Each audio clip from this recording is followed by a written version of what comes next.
స్థానిక సంస్థల ఎన్నికల్లో బీసీలకు 42% రిజర్వేషన్లు కల్పిస్తూ ప్రభుత్వం జీవో జారీ చేసింది.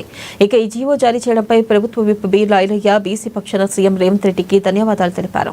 కేంద్రం పట్టించుకోకపోయినా సీఎం రేవంత్ రెడ్డి బీసీలకు రిజర్వేషన్లు ఇచ్చిన పెద్దన్నగా నిలబడ్డారని కొనియాడారు. బీసీలకు రాజ్యాధికారం రావద్దని బీఆర్ఎస్ బీజేపీ ప్రయత్నం చేశాయని మండిపడ్డారు. ఇక బీఆర్ఎస్ బీజేపీ పార్టీలను బీసీ బిడ్డలు బొందపెట్టాలని తెలిపారు. బీసీ పక్షపాతి రేవంత్ రెడ్డి అని కాంగ్రెస్ పార్టీకి స్థానిక సంస్థల్లో అండగా నిలబడాలని తెలిపారు.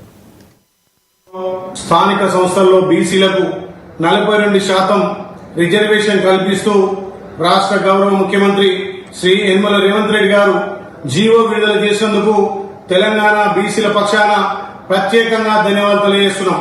కేంద్ర ప్రభుత్వం అనేక అవంతరాలు చేసిన బీసీల పక్షపాతిగా రేవంత్ అన్న ఇచ్చిన మాట ప్రకారం రాహుల్ గాంధీ గారి ఆలోచనను తెలంగాణలో ఇంప్లిమెంట్ చేసి బీసీల పక్షపాతిగా గౌరవ ముఖ్యమంత్రి గారు 42% స్థానిక సంస్థల్లో రిజర్వేషన్ ఇచ్చి మా బీసీలకు పెద్ద దిక్కుగా పెద్దన్నగా ఉన్నందుకు ఆయన ప్రత్యేకంగా ధన్యవాదాలు. ఇలా బీజేపీ బీఆర్ఎస్ రెండు కూడా బీసీలను అనగదొక్కాలని చెప్పి బీసీలకు రాజ్యాధికారం రావద్దని చెప్పి ఇలా చేస్తున్నటువంటి కుట్ర ఛేదించి బీసీల పక్షపాతిగా ప్రత్యేక జీవో ద్వారా బీసీలకు 42% స్థానిక సంస్థల్లో రిజర్వేషన్ కల్పించినందుకు గౌరవ ముఖ్యమంత్రి ప్రత్యేకంగా ధన్యవాదాలు తెలియజేస్తూ బీసీ బిడ్డలారా మీరు ఆలోచన చేయండి.